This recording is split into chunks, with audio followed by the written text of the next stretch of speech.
Learn to invest के session number 14 में दोस्तों आपका स्वागत है। मैं हूं विवेक बजाज और मैं हूं मार्केट में कई सालों से और मैं आपको सिखा रहा हूं स्टॉक इन्वेस्टिंग, आपको और अनुपूर्णा जी को। Hello hello sir, how are you doing? All good sir. Nice. So Anupurna ji, last video में हम लोगों ने एचडीएफसी के बारे में बात की थी, उसके पहले फ्यूचर रिटेल, यस, उसके पहले जुबिलेंट और उसके पहले आंसर एशियन पेंट्स। राइट। सो मोरलेस हमने आपको 4 स्टॉक्स, 4 फ्लेवर दे दिया कि कैसे आप वो जो फ्रेमवर्क है, बताइए framework. Quality framework, valuations and edge को विच इज फाइनेंशियल्स, फैंटास्टिक। तो अब मोरलेस आपको एक फ्रेमवर्क का अंडरस्टैंडिंग हो गया है Right. और ये भी समझ में आ गया है कि स्टॉक इन्वेस्टिंग बच्चों की खेलने की चीज नहीं नहीं सर। हमको लगता है कि हम कर लेंगे आराम से, कोई भी बोल देता है तो हम स्टॉक में इन्वेस्ट कर देते हैं, but there is so much which goes behind the scene which a serious person who wants to make serious money from the market goes through. तो बट अच्छा है, अब भी कर सकेंगे, क्यों नहीं कर सकेंगे? आपने अर्ली चालू कर लिया, जो जितनी जल्दी चालू करेगा, इसलिए लोग बोलते हैं कि वॉरेन बफेट साहब 12 साल की उम्र से चालू किए थे, तो he has an advantage. You will start early, so obviously you will have an advantage, so start early. I mean ऐसा नहीं है कि नहीं कर पाएंगे, but start early. Well, we are almost in the fag end of this series, right. ठीक है। ये सीरीज को मैंने अलग अलग भाग में तोड़ दिया है। ये जो भाग है, it is basically would be around 15 videos, so we are on the 14th, next will be the last video. Okay. तो ये आपका basic to intermediate understanding of investing, stock investing complete होगा। उसके बाद I will start another series as extension of this series which will talk about sectors, industries और एक एक sector को कैसे एनालाइज करते हैं, ठीक है। तो क्योंकि अपने फैग एंड में है, एक इंपॉर्टेंट पॉइंट जो डिस्कस करना जरूरी है, we will accumulate all the discussions which we have done over a period of last 14-13 videos and also portfolio कैसे create करें, ओके। because ultimately आप कोई भी एक स्टॉक में इन्वेस्ट नहीं करते हैं, आप बंच ऑफ स्टॉक्स में इन्वेस्ट करते हैं। वो आपको याद है कहावत स्कूल में, मैं अब पता नहीं आपके स्कूल में बताया गया, मेरी स्कूल में तो बताया गया था कि जब आप एक लकड़ी लेते हैं और उसको तोड़ते हैं तो वो टूट जाती है, फिर आप एक और ऐड करते हैं तो थोड़ा टफ होता है तोड़ना, दोनों को मिला के, फिर 4, 5, 6। तो कहावत है ना कि अगर बहुत सारे लोग एक साथ कुछ काम कर रहे हैं तो क्यूमुलेटिवली तोड़ना बहुत टफ है। Okay, got it. हाँ, तो इसका मतलब ये है कि अगर हम पोर्टफोलियो लेवल पे काम करेंगे, बहुत सारे स्टॉक्स को साथ में रख के एक पोर्टफोलियो बनाएंगे, तो आप ब्रेक नहीं होंगे। एक स्टॉक पे, 2 स्टॉक में अगर आप पोजीशन ले रहे हैं तो ऑब्वियसली आप रिस्क ले रहे हैं। जैसे फ्यूचर रिटेल है, आपने पोजीशन ले लिया, गिरता गया, आप डिनाई करते गए कि नहीं ये तो अच्छा है, ये तो अच्छा है, और देखा आपका पूरा कैपिटल वाइप ऑफ हो गया। तो हमको डेफिनेटली इन्वेस्ट करना चाहिए एक पोर्टफोलियो बिल्ड करने के लिए। तो आज का वीडियो बहुत इंपॉर्टेंट है क्योंकि इसमें ये पोर्टफोलियो कंस्ट्रक्ट का जो पूरा साइंस है, ये मैं ऑब्जेक्टिफाई करने वाला हूँ और आज भी एक्सेल देने वाला हूँ, परफेक्ट है ना। लर्न टू इन्वेस्ट की एक खास बात है, और बहुत लोगों ने फीडबैक दिया है कि सर आपने एक्सेल हर बात पे दे दिया, तो जिससे क्या हमारा जर्नी बहुत ही ऑब्जेक्टिव हो गया। तो that's, I think that's the effort which we are putting in. So आपको याद होगा कि पुराने डिस्कशंस में हमने कुछ फ्रेमवर्क जब बनाया था, तो पहला फ्रेमवर्क था कि आप कौन हैं, आप एक्टिव हैं, पैसिव हैं, एग्रेसिव है, कंजर्वेटिव है। तो एक एग्जांपल लेते हैं कि अगर मैं 25 लाख रुपए इन्वेस्ट करने के लिए रेडी हूँ और मैं 20 घंटा वीकली देने के लिए रेडी हूँ, तो मैं एक्टिव हूँ। याद है ये आपको? Yes sir. है ना। और आप इनएक्टिव कब होंगे? जब आप कम टाइम देंगे, या कम पैसे। करेक्ट। और आपका रिस्क एपिटाइट, सपोज मेरा रिस्क एपिटाइट है 10 लाख रुपया, तो मैं एग्रेसिव हूँ। अगर certain percentage of capital deployed risk अगर कम है, रीडिप्लॉय नहीं कर सकते आप, तो आप कंजर्वेटिव बन जाते हैं। तो इससे आपको पता लग जाएगा कि आप कौन है, ठीक है। फिर आपको याद होगा मैंने बात की थी कि आप कैसे अपना कैपिटल डिप्लॉयमेंट को डिफाइन करते हैं, कि आप कितना कैपिटल डालें जो आपको मेंटल पीस देता हो। ओके। तो रात को नींद आती है क्या, इरिटेशन तो नहीं है ना? दोस्तों ये सारी बातें अलग अलग वीडियो में हमने की थी, तो अगर आप लर्न टू इन्वेस्ट में पहली बार जुड़े हैं तो शुरू से देखिएगा। खाली 14-15 वीडियोज़ हैं, पर इतना लर्निंग मिलेगा कि आप, मैं तो खुद ही इतना लर्निंग किया हूँ while I am teaching all of you. So all these things which are defined here is already part of those videos, okay. Right. तो अगर आप वो नहीं देखेंगे तो कहीं ना कहीं आपको थोड़ा लगेगा कि सर ये क्या हो रहा है, जल्दी जल्दी भाग रहे हैं। ऑब्वियसली ये बात हो चुकी है, तो मैं थोड़ा भागूंगा। पोर्टफोलियो ऑप्टिमाइजेशन पे सीधा बात करते हैं। पहला, आपका कितना कैपिटल है वो डिफाइन करना जरूरी है कि आप इन्वेस्ट करना चाहते हैं तो what is a 5 lakh suppose मैं बोलता हूँ कि मेरे Right. पास इन्वेस्टेबल कैपिटल है, ठीक है। How many stocks do you want to invest? ये तो आज डिसाइड करना पड़ेगा ना कि मैं 5 स्टॉक में इन्वेस्ट करना चाह रही हूँ, 15 में, 25 में या 30 में। So over how many years? It's a very good question. Over how many years? चलिए अभी मान लेते हैं कि आप क्योंकि आप इक्विटी पोर्टफोलियो जल्दी से जल्दी बनाना चाहते हैं ना, तभी ना पावर ऑफ कंपाउंडिंग वर्क करेगा। हाँ. तो ऐसा तो है नहीं कि अभी 2-3 स्टॉक्स में मैं इन्वेस्ट करूंगा।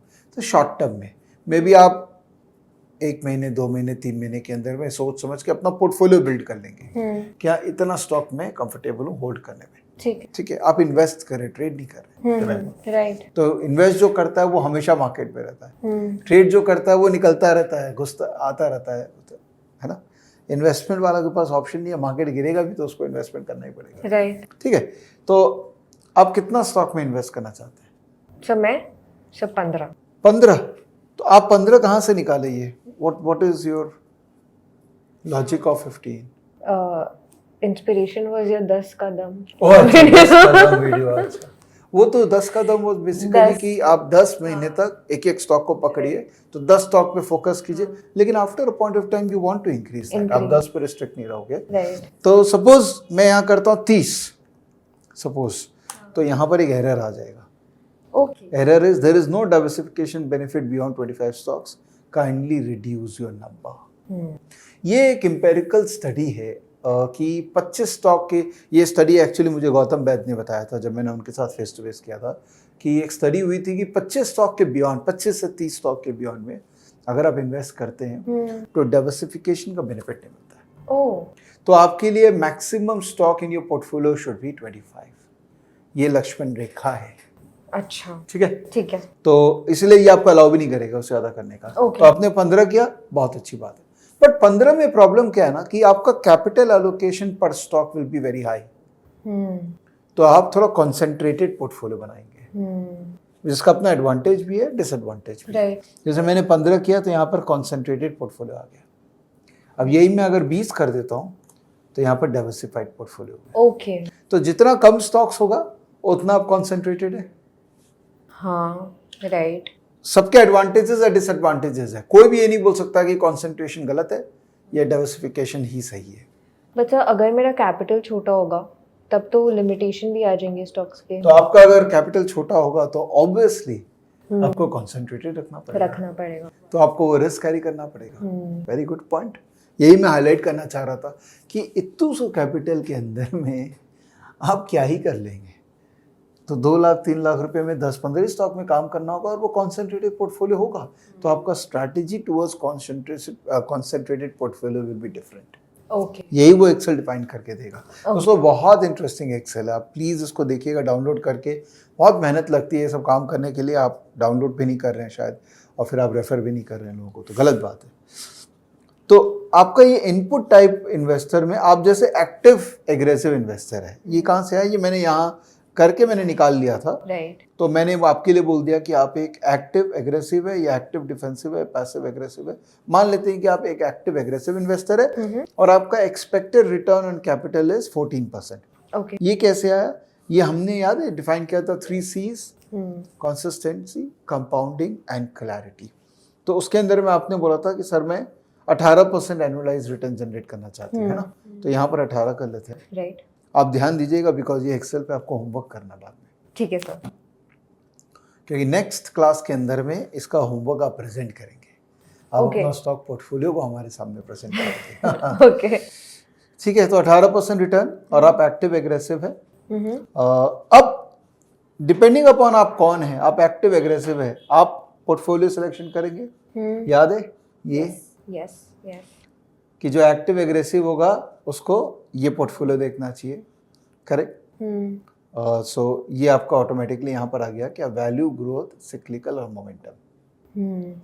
ये आपका कॉम्बिनेशन होना चाहिए पोर्टफोलियो में। ठीक है, आपका टाइप ऑफ पोर्टफोलियो डाइवर्सिफाइड है क्योंकि आपने 5 लाख रुपए यहाँ पर किया और 20 स्टॉक किया। यही मैं सपोज 2 लाख कर देता हूँ तो कॉन्सेंट्रेटेड।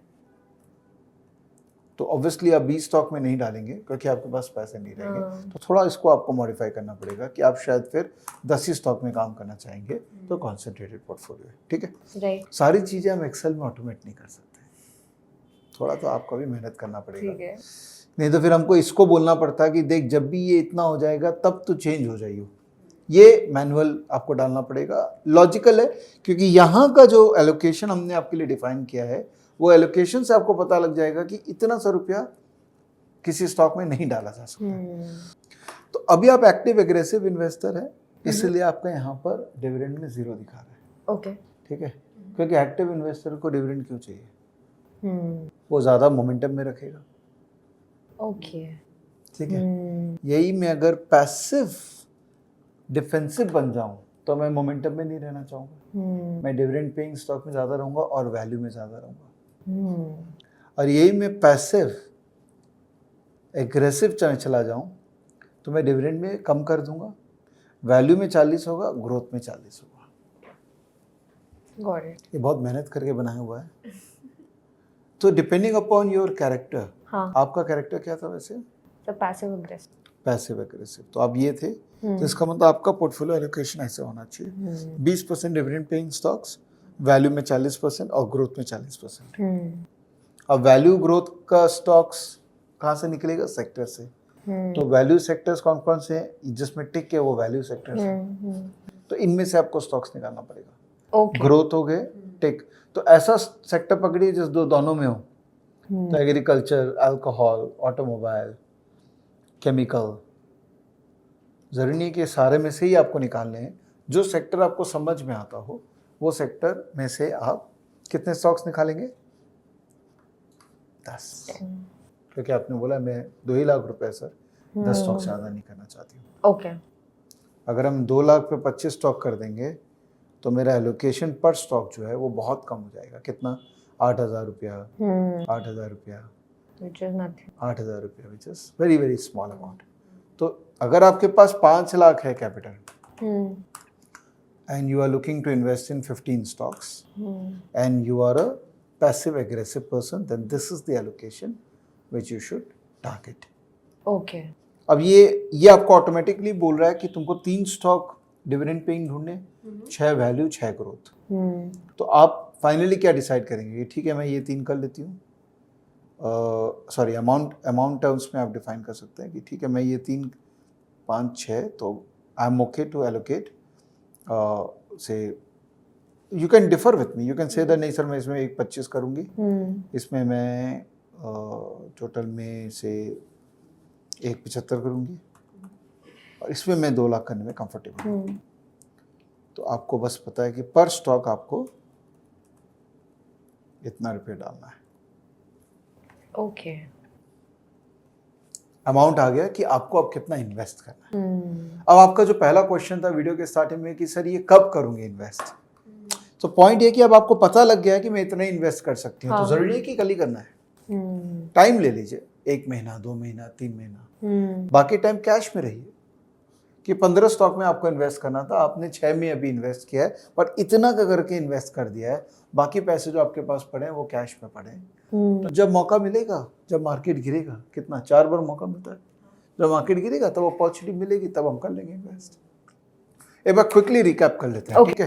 तो आप सबसे पहले बताएंगे कितना कैपिटल आप इन्वेस्ट करना चाह रहे हो और कितने स्टॉक्स में इन्वेस्ट करना चाह रहे हैं। इन दोनों के अंदर में आपका एक सिंक्रोनाइजेशन होना चाहिए, ऑटोमेटिक नहीं हो सकता है, ये लॉजिकल है। कम कैपिटल होगा तो आप ज्यादा स्टॉक्स में नहीं इन्वेस्ट कर पाओगे, तो एक आपको मैनेज करना पड़ेगा। उसके बाद आपका कैरेक्टर आपको निकालना पड़ेगा। अगर आप पैसिव एग्रेसिव हैं तो आपका पोर्टफोलियो एलोकेशन अकॉर्डिंगली यहाँ पर चेंज हो जाएगा। एक्सपेक्टेड रिटर्न ऑन रिटर्न के हिसाब से आपका एलोकेशन भी में भी इम्पैक्ट आएगा यहाँ पे। अगर आप फॉर्मूला देखो तो फॉर्मूला में 2 कंपोनेंट है, वैल्यू एंड ग्रोथ और एक्सपेक्टेड रिटर्न। अगर मैं रिटर्न एक्सपेक्टेशन को बढ़ा देता हूँ तो ऑब्वियसली इसका इम्पैक्ट इसके अंदर में आएगा। अभी नहीं आ रहा है क्योंकि वो उतना बड़ा इम्पैक्ट है नहीं। उसके बाद ये आपके एलोकेशन आ गए, ये आपका वैल्यू है। 5 लाख को हम तोड़ा तो इतना नंबर ऑफ स्टॉक्स आ गए और पर स्टॉक्स में आपको इतना एलोकेशन करना है। You can pace it as per your convenience. एक छोटी सी बात कि अगर सपोज आप बोलते हैं कि सर मेरे को ना 15% रिटर्न में नहीं चाहिए, मेरे को 10% रिटर्न देना चाहिए, तो आप कम रिस्क लेना चाहेंगे। तो जनरली क्या होता है कि ये डिविडेंड पेइंग स्टॉक्स है ना, वो कम रिस्क कैटेगरी में होते हैं। तो अगर मैं 15 को 10 कर देता हूँ तो देखिए एलोकेशन यहाँ बढ़ गया। तो आप जितना ऊपर जाएंगे ऑब्वियसली आप एलोकेशन ऊपर में हाई रखेंगे, बट डिविडेंड में आप मिनिमम तो रखेंगे 20%, क्योंकि आप पैसिव एग्रेसिव इन्वेस्टर है। यही आप अगर पैसिव एग्रेसिव से पैसिव डिफेंसिव हो गए तो डिविडेंड में 25% फिक्स हो गया। अब इसको भी अगर मैं वापस से 10% कर देता हूँ तो डिविडेंड का एलोकेशन बढ़ गया। ओके। तो ये 2 डायमेंशन मैट्रिक्स है based on who you are as an investor and what is your return expectation. Who you are as an investor ये भी डिफाइन करता है, आपके कैपिटल को भी ये इन्फ्लुएंस करता है, एंड फाइनली ये मैट्रिक्स आपको बना के देता है कि इतना आपको रुपया इसमें डालना चाहिए। Got it. कैसा लगा ये एक्सेल आपको? So, it's quite interesting. I would also like to know कि मेरा actually में लास्ट में आएगा कितना। राइट। तो what I want you to do is, and दोस्तों आपको भी करना है ये, अगर आपने पूरा सीरीज देखा है, मेरे साथ जुड़े हैं, और आप नहीं जुड़े हुए हैं तो आप स्टार्टिंग से देख लीजिए, ज़्यादा नहीं 14 वीडियो है, और आप ये करेंगे अपने लिए एक्सेल, और आप बताएंगे कि आप कितना कैपिटल कर रहे हैं, कितना एलोकेशन है, किस कैटेगरी में है, कौन से सेक्टर में, कौन से स्टॉक के अंदर में आप एलोकेशन करना चाह रहे हैं। तो आप ये 15 जो नाम यहाँ पर दिए हैं, हो सके तो 15 का 15 नाम मुझे बता दीजिए, हो सके तो चलिए आप 10 तो बताइएगा कि सर ये 10 स्टॉक है जिनको मैं देख रही हूँ और मैं इन्वेस्ट करूंगी इनमें, लेकिन एक राइट प्राइस का प्रॉब्लम वेट कर, या मैं कल इन्वेस्ट कर दूंगी, मेरे को ये 10 स्टॉक लॉजिकली ठीक लग रहे हैं क्योंकि उस 10 स्टॉक में से कुछ वैल्यू है, ग्रोथ 0 है क्योंकि मैं पैसिव डिफेंसिव हूँ। आपने क्या कहा था, आप कौन है? Passive aggressive. पैसिव एग्रेसिव है, तो इसका मतलब 30% आपको वैल्यू में करना है, 40% ग्रोथ में करना है, और 30% डिविडेंड। डिविडेंड वाला इन्फॉर्मेशन आपको कैसे मिलेगा कि जब आप स्टॉकेज में जाओगे स्कैन में, ओके, ये भी मैं बता देता हूँ आपको। जब आप स्टॉकेज में स्कैन में जाओगे, सॉरी मेरा इंटरनेट इसमें डाउन है अभी, स्टॉकेज स्कैन में जब आप जाओगे फंडामेंटल में, तो यहाँ पर है डिविडेंड स्कैन से, तो यहाँ जब आप क्लिक करोगे पॉजिटिव डिविडेंड यील्ड, वहाँ आपको स्टॉक्स मिल जाएंगे जो डिविडेंड देती है, consistent paying dividend and positive dividend. ये दोनों को देखोगे तो आपको आइडिया लग जाएगा। Got it. ठीक है, तो एक और काम कीजिएगा, ओके, आप बना के, आप ट्विटर में हैं? हाँ सर। हाँ, तो ट्विटर में आप #learn2invest और मेरे को टैग कर दीजिए, ओके कि सर मैंने ये कर लिया और मेरा ऑप्टिमम पोर्टफोलियो ये है। और आप भी दोस्तों, जितना आप करेंगे ये उतना बाकी लोग भी प्रोत्साहित होंगे ये करने के लिए। तो शेयरिंग इज केयरिंग, राइट, है ना? तो so this is an important task, पूरा वीक लग जाएगा शायद ये टास्क में, बिकॉज स्टॉक आइडेंटिफाई करना है कोई इजी नहीं है, we know that process we have understood, but it's good exercise for all of you to do it. So आप इसको कीजिएगा, और नेक्स्ट वीकेंड में फिर मिलेंगे with the final video, and that video will be basically it's actually special, अभी नहीं बताओ। फाइनल वीडियो में बड़ा मज़ा आएगा, तो नेक्स्ट सैटरडे उसमें मिलते हैं। तब तक ये होमवर्क करके आइएगा, और इनका भी होमवर्क अपने मिल के देखेंगे कि इन्होंने कैसा किया है। ठीक है, तब तक बाय बाय, टेक केयर।